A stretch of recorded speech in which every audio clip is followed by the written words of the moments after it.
हंसो हंसो खूब मेरी बेवकूफियत पर, क्योंकि लोग उसे बेवकूफी समझते हैं। तो हंसो खूब मेरी बेवकूफियत पर, लेकिन रो पड़ोगे इस जग की असलियत पर।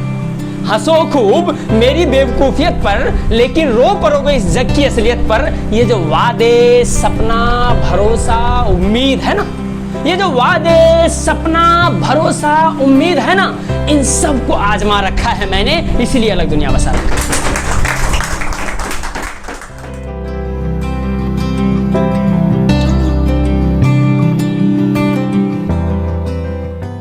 सबसे पहले जश्न उत्सव के इस आयोजन के लिए आप सबों को बहुत बहुत बधाई और धन्यवाद देना चाहूँगा कि आपने मुझे यहाँ बुलाकर एक मौका दिया कि जो मन की बातें हैं वो आपके माध्यम से लोगों तक और आप सबों तक रख सकूं।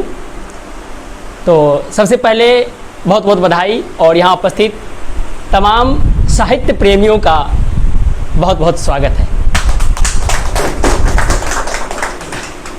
ये किसी महान व्यक्ति ने कहा था कि नाम में क्या रखा है, तो शायद नाम बताना ज़रूरी नहीं है क्योंकि आप सब मुझे जानते ही हैं कि मैं आशीष कुमार सत्यार्थी हूँ। मैंने नाम नहीं बोला है, आप लोगों को बताया है कि मैं आशीष कुमार सत्यार्थी हूँ। क्योंकि देखिए, हम बिहारियों में जो है ना बड़ी क्वालिटी होती है, हम खुशी कहीं से भी ढूंढ लेते हैं। और सब जगह बिजली चली जाती है तो लोग पावर हाउस फ़ोन करते हैं कि भाई बिजली चली गई, क्यों चली गई है। हम बिहारी क्या करते हैं ना कि पड़ोस के घर में झांक के देखते हैं, बिजली का हाँ ठीक है वो भी अंधेरे में, मैं भी अंधेरा में। कहीं यदि उसकी बिजली जल रही है फिर तो दुख का जो उच्चतम सीमा है वहाँ तक पहुँच जाती है कष्ट। तो खैर कोई बात नहीं, अपनी चंद पंक्तियाँ, कुछ छोटी छोटी पंक्तियाँ और कुछ रचनाएँ आप सबों के समक्ष प्रस्तुत करूँगा मैं। तो सबसे पहले क्या है कि हमारी जिंदगी है, जिंदगी एक नाटक है। जिंदगी एक नाटक है जिससे किसी दृश्य को हटा नहीं सकते। जिंदगी एक नाटक है जिससे किसी दृश्य को हटा नहीं सकते हैं, और हैरत की बात तो यह है कि अगला दृश्य क्या होगा बता नहीं सकते हैं।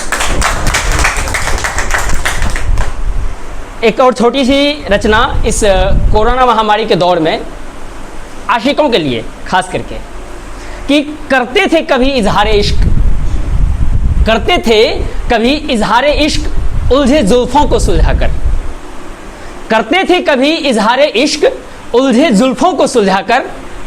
कोरोना ने तो पास जाने से भी बंद कर दिया है, कोरोना ने पास जाना भी बंद करवा दिया है। और उसके बाद जब पास नहीं जा रहे हैं तो तकलीफ तो होगी ही। उस तकलीफ को बयां करती हुई दो पंक्तियां।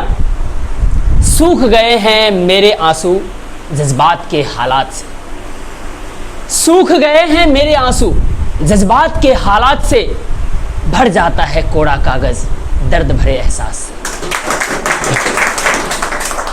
आइए, जो वर्तमान परिस्थिति है इसमें कई आशिक गुमनाम होकर रह जाते हैं, है ना। कुछ डर से नहीं बता पाते हैं, कुछ चाहकर भी नहीं बता पाते हैं। उनके जज्बात को बयां करती हुई एक छोटी सी रचना 21वीं सदी का गुमनाम आशिक, जिसका शीर्षक है 21वीं सदी का गुमनाम आशिक। देखता हूं छुप छुप कर, देखता हूं छुप छुप कर हर वक्त तेरे स्टेटस को, देखता हूं छुप छुप कर हर वक्त तेरे स्टेटस को, सोचता हूं तो ऑनलाइन आई तो नहीं, देखता हूं छुप छुप कर हर वक्त तेरे स्टेटस को, सोचता हूं तो ऑनलाइन आई तो नहीं, जी करता है भेज दूं कुछ मैसेज, जी करता है भेज दूं कुछ मैसेज, लेकिन डरता हूं कहीं पढ़ ले तेरा भाई तो नहीं। देखता हूं छुप छुप कर हर वक्त तेरे स्टेटस को, सोचता हूं तो ऑनलाइन आई तो नहीं, जी करता है भेज दूं कुछ मैसेज, लेकिन डरता हूं कहीं पढ़ ले तेरा भाई तो नहीं। जब तुम लगाते हो स्टेटस में अपना पिक, पिक यानी तस्वीर, जब तुम लगाते हो स्टेटस में अपना पिक, तब सोचता हूं खुदा ने किसी और को ऐसा बनाया तो नहीं। जब कभी लगाते हो स्टेटस में अपना पिक, तब सोचता हूं खुदा ने किसी और को ऐसा बनाया तो नहीं। जब कभी फोन करने को जी करता है, जब कभी फोन करने को जी करता है, तब सोचता हूं डर लगा हुआ रहता है कि कहीं हो जाए पिटाई तो नहीं। कि स्वाभाविक सी बात है, फ़ोन यदि उनके बजाय किन्हीं और के हाथ में हो तो उनको फ़ोन करें। सबसे पहली बात तो अभी तक मन की बात उन तक पहुंच नहीं पाई है, और फ़ोन कोई और उठा ले तो मामला तो बनने की जगह और बिगड़ जाएगा।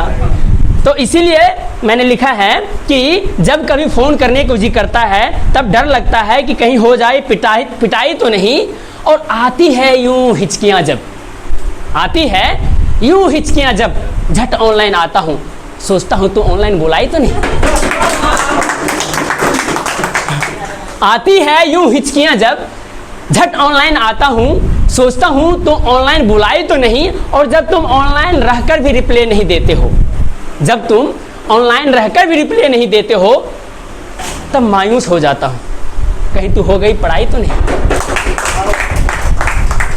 चलिए एक और छोटी सी रचना प्रस्तुत करूँगा, उसके बाद आप लोगों से विदा लूँगा। कुछ दिन पहले ही मैंने ये लिखा था और लोगों ने इसको खूब सराहा है, जिसका शीर्षक है पागल। आइए आप सबों के समक्ष प्रस्तुत करता हूँ। इस रचना के माध्यम से जो पागल होने की स्थिति होती है, दरअसल कोई भी पागल के पीछे कोई न कोई वजह होती है, तब जाके आदमी पागल हो जाता है।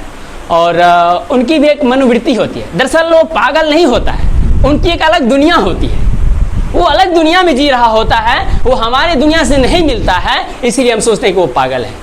उसी को दर्शाते हुए मैंने एक छोटी सी रचना की है, जिसका शीर्षक है पागल। नफरत हो गई है इस दुनिया से, इसीलिए अलग दुनिया बसा रखा है मैंने। नफरत हो गई इस दुनिया से, इसीलिए अलग दुनिया बसा रखा है मैंने। लोग तो बेवजह मुझे पागल समझते हैं, ये तो अपना रूप सजा रखा है मैंने। नफरत हो गई इस दुनिया से, इसलिए अलग दुनिया बसा रखा है मैंने। लोग तो बेवजह मुझे पागल समझते हैं, ये तो अपना रूप सजा रखा है मैंने। न इश्क है मुझे अमीरी से, न फिक्र है मुझे गरीबी की। न इश्क है मुझे अमीरी से, न फिक्र है मुझे गरीबी की। गम खुशी आंसू हंसी से दूर आसियाना बना रखा है मैंने, इसीलिए अलग दुनिया बसा रखा है मैंने।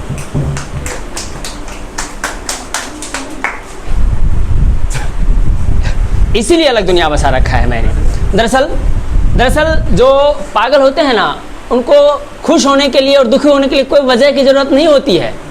ऐसे ही हंस दिए आपको देखा हंस दिया, तो दरअसल उनकी अलग दुनिया होती है ना। तो इसीलिए मैंने लिखा है कि ना इश्क है मुझे अमीरी से, ना फिक्र है मुझे गरीबी की। गम खुशी आंसू हंसी से दूर आसियाना बना रखा है मैंने, इसीलिए अलग दुनिया बसा रखा है मैंने। और जो अंतिम पंक्ति है ये प्रस्तुत करता हूं, यदि दिल को छुए तो ताली बजाइएगा जरूर कि हंसो खूब मेरी बेवकूफियत पर, क्योंकि लोग उसे बेवकूफी समझते हैं। तो हंसो खूब मेरी बेवकूफियत पर, लेकिन रो पड़ोगे इस जग की असलियत पर।